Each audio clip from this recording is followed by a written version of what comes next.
Assalamualaikum warahmatullahi wabarakatuh.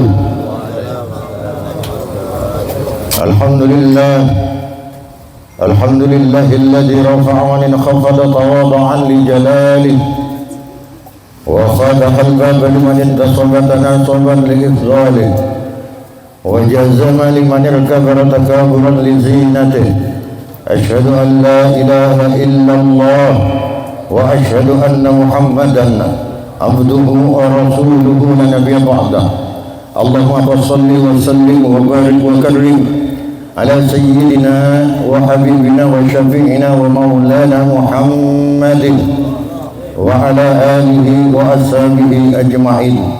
Hadratul mukarramin, segenap para alim, para ulama yang kami muliakan, Kiai Haji Muslim Muallim, yang kami muliakan pimpinan Majelis Khatmil Quran Al-Mubarakah Al-Ustaz Umar Tali, yang kami muliakan Al-Ustaz Abdul Wahab Gus Mukhtaruddin Yasin, dan segenap bapak-bapak jemaah yang hadir pada kesempatan malam yang berbahagia ini, yang tak dapat kami sebut satu persatu nama, pangkat dan gelarnya, namun tidak mengurangi hormat kami pada kesempatan malam hari ini. Allahumma a'lamu bi asma'ihim wa hum yukramuna indallah.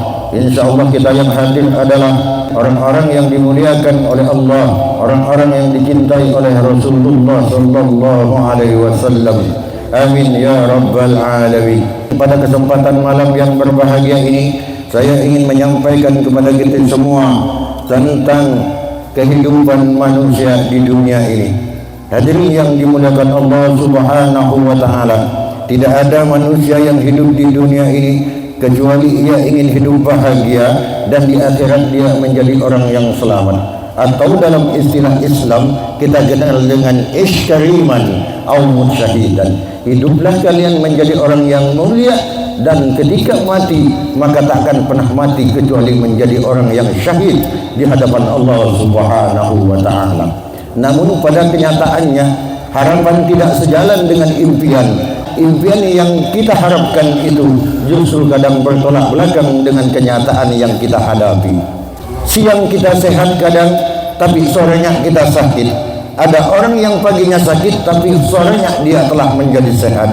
Begitu roda bumi berputar silih berganti, ternyata hidup ini tidak seindah yang kita bayangkan.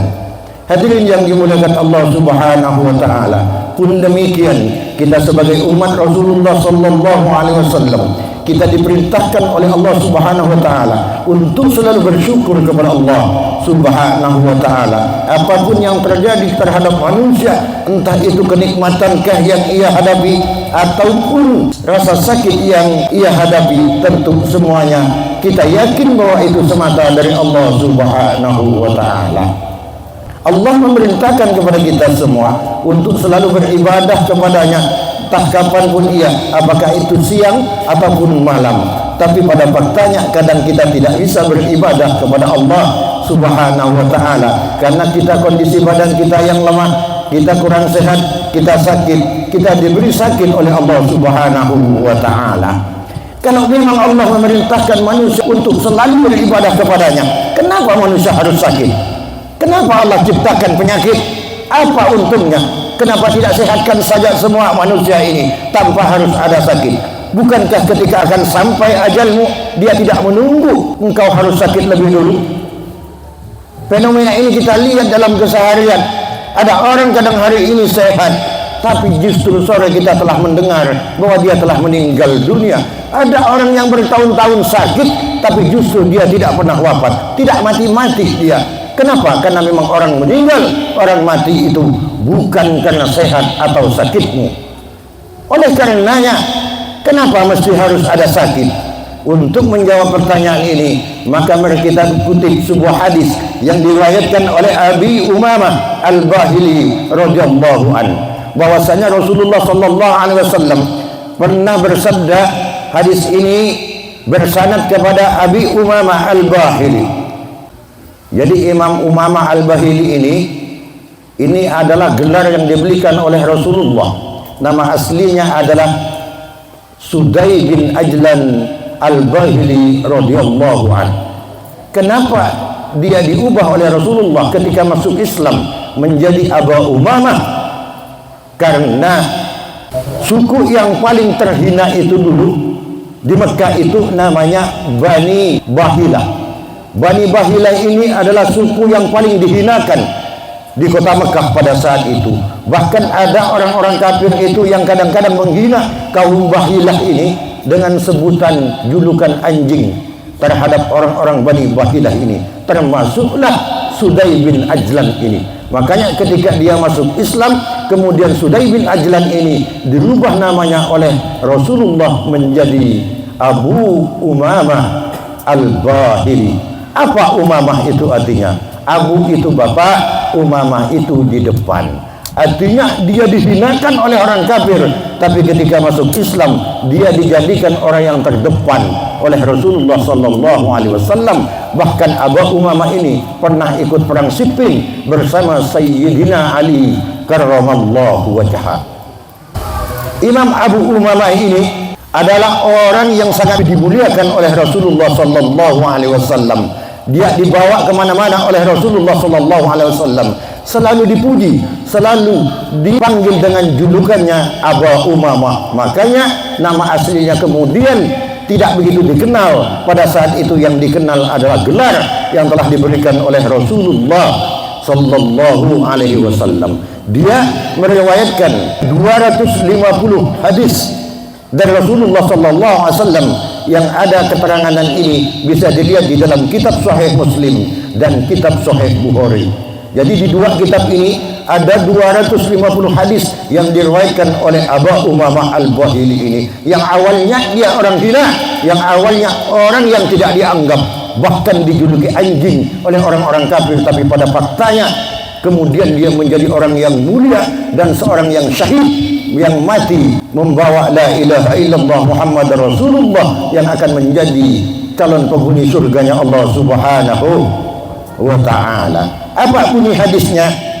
Kata Rasulullah, idza maridal abdul mu'minu, ketika ada seorang mukmin, seorang hamba yang mukmin yang sedang sakit itu, amarallahu ta'ala al malaikata, kemudian Allah memerintahkan kepada malaikat, uktubu li abdi, hei malaikat, tulis oleh kalian semua, li abdi, untuk hambaku ini, ahsana ma kana ya'malu fi sihhatin warraha, menjadi amal-amal sebagaimana amal yang ia lakukan ketika dia sehat dan ketika dia dalam keadaan lapang, tidak di dalam keruatan. Maksudnya apa? Orang Islam yang diberi sakit oleh Allah Subhanahu wa ta'ala, meskipun anda tidak bisa sholat secara khusyuk seperti anda ketika masih sehat, anda hanya sholat baring saja yang dibaca wajib-wajibnya saja, tapi pahalanya tetap disempurnakan oleh Allah Subhanahu wa ta'ala. Karena sakit itu ada hikmahnya, sakit itu adalah pelebur dosa. Sebagaimana di dalam hadis yang lain dijelaskan, kalau ada orang yang beriman yang sakit itu, kata Rasulullah, maka sebelum sakit akan datang 4 malaikat yang diutus oleh Allah Subhanahu wa ta'ala datang kepada orang yang akan sakit itu. Yang pertama adalah malaikat yang diperintahkan Allah Subhanahu wa ta'ala untuk mencabut kekuatan dari orang yang akan sakit itu. Makanya orang yang sakit itu pasti lemah, meskipun mau makan obat kuat seperti apapun, orang kalau sakit pasti dia lemah. Kenapa? Karena oleh malaikat kekuatannya ditarik, kekuatan dicabut atas perintah Allah Subhanahu wa ta'ala. Yang kedua, yang diutus malaikat oleh Allah Subhanahu wa ta'ala kepada orang yang akan sakit adalah Allah akan menarik kelezatan lidahnya dari makanan. Makanya tidak ada orang yang sakit itu enak makannya, meskipun dibawakan makanan apapun pasti tidak akan pernah enak. Paling kalau kita sakit, ada keluarga kita datang bawa makanan, yang kenyang paling saya nunggu, mohon saya sakit lah tak kira Pak. Kenapa? Karena lidahnya pahit. Yang ketiga, Allah mengutus malaikat yang akan menghilangkan cahaya mukanya, nur mukanya akan hilang, maka mukanya akan menjadi pucat pasi. Itulah malaikat yang ketiga yang mencabut sinar dari wajahnya itu. Dan yang keempat, yaitu Allah mengutus malaikat untuk mencabut semua dosa-dosa yang telah ia lakukan. Ketika orang yang sakit itu kemudian disembuhkan oleh Allah Subhanahu wa taala, maka semuanya akan diperintahkan kembali oleh Allah Subhanahu wa taala. Malaikat yang menarik kekuatannya kemudian diperintahkan oleh Allah untuk mengembalikan kekuatannya. Malaikat yang menarik hilangnya rasa lezat di lidahnya terhadap makanan kemudian diperintahkan Allah untuk mengembalikan itu juga. Begitu juga ketika wajahnya yang dicabut oleh malaikat, wajahnya yang bersinar menjadi pucat, ketika telah sembuh akan dikembalikan lagi oleh Allah Subhanahu wa taala. Tapi yang keempat, malaikat yang keempat yang bertugas mencabut dosa-dosanya orang yang sakit ini tidak diperintah lagi oleh Allah Subhanahu wa taala untuk mengembalikan dosanya kepada orang yang sakit itu. Kemudian sang malaikat bertanya, "Ya Allah, kalau yang dikasih kekuatan, yang disuruh nyabut kekuatan olehmu, kenapa engkau perintahkan untuk dikembalikan? Kalau yang rasa lezat di lidahnya yang dicabut juga suruh engkau kembalikan, begitupun sinar wajahnya kemudian itu suruh engkau kembalikan. Tapi kenapa ketika dosa-dosa yang aku cabut yang telah kau perintahkan, engkau melarang untuk mengembalikan kepada orang yang sakit itu?" Apa kata Allah Subhanahu wa taala kepada malaikat itu? Malaikati ya malaikati, malaikatku, aku sesungguhnya memberi sakit terhadap hambaku ini. Tidak ada lain, tujuannya adalah sesungguhnya aku ini ingin mencabut segala dari dosa-dosa yang pernah ia lakukan sebelum-sebelumnya. Makanya karena saking cintanya, saking sayangnya aku kepada orang ini, maka aku berilah ia sakit. Maka hikmah sakit adalah untuk pelebur dosa-dosa kita kepada Allah Subhanahu wa ta'ala.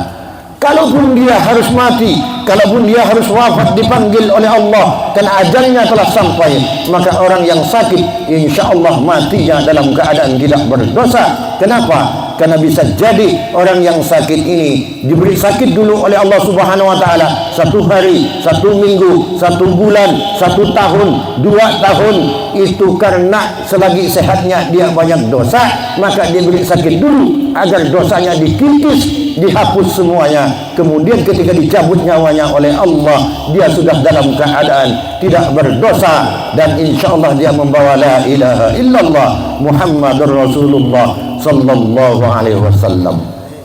Hadirin yang dimuliakan Allah Subhanahu wa taala, sejalan dengan kisah ini, zaman dahulu di zaman Nabi Musa alaihissalam ada seorang Bani Israel. Karena Nabi Musa ini diutus kepada Bani Israel, ada seorang di satu kampung yang hidupnya fasik. Fasik ini adalah orang beragama Islam, mengaku beriman kepada Allah, beriman kepada Rasulnya, tapi dia tidak mau melakukan terhadap perintah-perintah agamanya. Itu namanya orang fasik. Kita ngaku orang Islam tapi tak sholat, ngaku orang Islam tapi Ramadan tak puasa, ngaku orang Islam tapi tak mau mengeluarkan zakat, ngaku orang Islam tapi tak mau bersedekah. Itu namanya orang fasik. Orang ini ada dulu di zaman Nabi Musa, hingga orang satu kampung berdoa kepada Allah Subhanahu wa taala. Karena saking fasiknya orang ini, orang satu kampung berdoa minta dihindarkan dari orang satu yang fasik ini agar tidak mempengaruhi orang-orang yang ada di kampung itu kemudian menjadi orang yang fasik semuanya. Karena ada doa dari satu kampung kepada Allah Subhanahu wa taala, kemudian Allah memanggil Nabi Musa, mewahyukan kepada Musa, Musa, kamu datang di satu kampung itu ada orang fasik. Orang satu kampung telah berdoa untuk terhindar dari kefasikan seseorang itu, maka engkau datangi sana kampung itu, engkau usir biar dia jauh dari kampung itu. Didatang oleh Nabi Musa, kemudian orang itu menyingkir, pindah pada kampung yang lain. Di kampung yang lain itu juga kemudian didatangi oleh Nabi Musa, sehingga kemudian dia pergi lagi dari kampung yang kedua. Pergi kemana? Dia pergi ke tempat yang tidak ada orang sama sekali. Di tempat yang tidak ada, jangankan manusia, burung pun tidak ada di situ, binatang pun tidak ada di situ. Kemudian tidak lama orang itu kemudian menjadi sakit. Ada di tempat itu, di tempat terasing itu dia sakit. Setelah dia sakit kemudian mulai timbul kesadarannya. Dia mulai merasakan bagaimana sengsaranya rasa sakit, dan dia sendiri saja tidak ada yang bisa menolong. Istrinya tidak ada di situ, anaknya tidak ada di situ, kedua orang tuanya juga tidak ada. Kemudian dia berdoa kepada Allah, ya Allah, Aku sekarang telah Engkau beri sakit ya Allah. Aku menyadari dosaku begitu banyak kepadamu. Sementara aku hari ini sakit, tidak ada yang bisa membantuku. Seandainya saat ini ibuku ada di sini, pasti ibuku mengasihaniku. Seandainya ayahku ada di sini, pasti ayahku menolongku, mencarikan obat untukku agar aku bisa segera sehat. Begitupun istri dan anakku, seandainya ada di dekatku saat ini, mereka pasti mendoakanku untuk kesehatanku ya Allah. Ya Allah, Engkau pisahkan aku dari keluargaku, Engkau pisahkan aku dari anak dan istriku, dari orang tuaku. Tidak apa-apa ya Allah, tapi tolong jangan pisahkan aku dari rahmat-Mu. Orang fasik ini berdoa begitu kepada Allah Subhanahu wa ta'ala.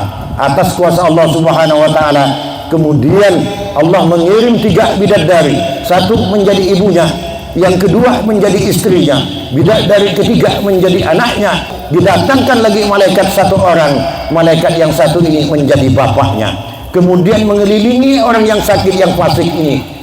Mereka bidadari dan malaikat yang menyerupai keluarganya ini kemudian merawat terhadap orang fasik ini, yang pada akhirnya orang yang fasik ini kemudian dicabut nyawanya oleh Allah Subhanahu wa ta'ala. Namun belum dicabut oleh Allah Subhanahu wa ta'ala, dia berdoa lagi kepada Allah, ya Allah, Engkau telah pisahkan aku dengan keluargaku, Engkau telah bakar batinku ya Allah dengan siksaanmu, dengan sakitmu, tapi tolong nanti selamatkan aku di akhiratmu ya Allah, jangan pernah bakar tubuhku dengan nerakamu. Itu pinta doa terakhir kepada Allah Subhanahu wa ta'ala. Ketika telah meninggal, kemudian datang wahyu kepada Nabi Musa, Musa, datangi, ada seorang hambaku, kekasihku di tempat sana. Ditunjukkan oleh Allah Subhanahu wa ta'ala di dalam isyaratnya kepada Nabi Musa alaihissalam. Kemudian didatangi oleh Nabi Musa. Ketika sampai di satu mayat ini, kemudian Nabi Musa kembali melapor kepada Allah, ya Allah, bukankah orang yang suruh engkau datangi, yang kau suruh untuk engkau mandikan, engkau kafankan dan suruh engkau kuburkan ini adalah orang yang dulu juga engkau perintahkan kepadaku untuk mengusirnya dari 2 kampung itu? Kenapa sekarang engkau bilang bahwa orang ini adalah kekasihmu ya Allah? Ya Musa, sesungguhnya ia sebelum mengembuskan nafas terakhirnya, aku telah memberi ia sakit, dan lewat sakitnya itulah kemudian ia menyadari minta ampun kepadaku. Dia mengakui terhadap kekuasaanku, dia mengakui terhadap rahmatku, makanya aku mengampuninya. Sebelumnya pasnya terlepas, aku kemudian mengampuninya, dan dia mati dalam keadaan membawa la ilaha illallah Muhammadar Rasulullah sallallahu alaihi wasallam. Ketika nyawanya terlepas, makhluk-makhlukku selain manusia menangisinya, bahkan malaikat dan bidadari semuanya menangisi atas kematian ini. Dia adalah sekarang menjadi kekasihku. Itu kata Allah Subhanahu wa ta'ala kepada Nabi Musa. Kemudian Nabi Musa menunaikan terhadap apa yang telah diperintahkan Allah Subhanahu wa ta'ala. Jadilah pemuda fasik ini kemudian menjadi orang yang selamat. Kisah ini terdapat di dalam kitab As-Surah bab yang ke-17, hikmah dari orang yang sakit. Bagi para ustaz semua yang ingin tahu selengkapnya tentang kisah ini, bisa dibuka di dalam kitab As-Surah bab yang ke-17 yang membahas tentang hikmah orang yang diberi sakit oleh Allah Subhanahu wa ta'ala. Apa kesimpulan pengajian ini, Pak? Kesimpulannya yang pertama, bahwasanya pantas Rasulullah sallallahu alaihi wasallam ketika dipuji oleh Allah Subhanahu wa ta'ala di dalam surah Al-Ahzab ayat 21, laqad kana lakum fi rasulillahi uswatun hasanah liman kana yarjullaha wal yawmal akhir wa dzakarallaha katsira. Kata Allah, sungguh telah ada bagimu Muhammad suri teladan yang baik bagi orang-orang yang beriman kepada hari akhir, wa dzakarallaha katsira, dan bagi orang-orang yang selalu lisannya banyak berzikir kepada Allah Subhanahu wa ta'ala. Tadi di depan telah saya ceritakan bagaimana Sudai bin Ajlan atau Aba Umamah Al-Bahili ini, dia adalah seorang yang begitu hina, tapi ketika masuk Islam dia menjadi orang yang begitu dimuliakan oleh Rasulullah sallallahu alaihi wasallam. Ternyata Rasulullah tidak pilih kasta, siapapun dia, orang muliakah, dia orang hinakah, Rasulullah tidak akan pernah menghina orang-orang yang diciptakan oleh Allah Subhanahu wa taala. La yaskhar qaumun min qaumin hatta alla an ta'dilu. Jangan pernah kita menghina satu kaum dan kepada kaum yang lainnya sehingga kita tidak bisa berbuat adil. Rasulullah tidak pernah mengucapkan kata kotor kepada siapapun. Rasulullah tidak menghina orang, tidak pernah menghina sehina apapun orang itu. Itulah Rasulullah. Maka Rasulullah adalah teladan yang paling ideal sampai akhir zaman. Tak seperti kita, Pak. Mun kita kepada belis orang kadang-kadang deh, jadi kalau repotan anan buah-buahan dia, deh. Tak pernah kalau Rasulullah seperti itu. Terus yang kedua, hikmahnya apa? Jangan pernah kita berputus asa dari rahmat Allah Subhanahu wa ta'ala. Ketika dia orang fasik, kalau dibuka oleh Allah hidayah, kemudian dia sadar, dia bisa menjadi orang yang mati dalam keadaan Islam. Kita juga belum tentu, waliyadzubillah, mohon dilindungi oleh Allah. Kita belum tentu Pak matinya seperti apa nanti. Maka jangan pernah menghina orang lain, jangan pernah menghendakkan siapapun itu. Terus yang selanjutnya lagi, kalau kita diberi sakit, mari kita bersabar, karena bisa jadi sakit yang diberikan Allah Subhanahu wa taala adalah karena untuk menebus dosa kita kepada Allah Subhanahu wa ta'ala. Hadirin yang dimuliakan Allah Subhanahu wa ta'ala, mungkin ini yang dapat kami sampaikan pada kesempatan ini. Jika ada yang baik itu semata dari Allah Subhanahu wa ta'ala, jika ada yang salah itu semata dari kemudahan kami. Hadanallahu wa iyyakum ajmain, wallahu muwaffiq ila aqwamit thariq. Wassalamu alaikum warahmatullahi wabarakatuh.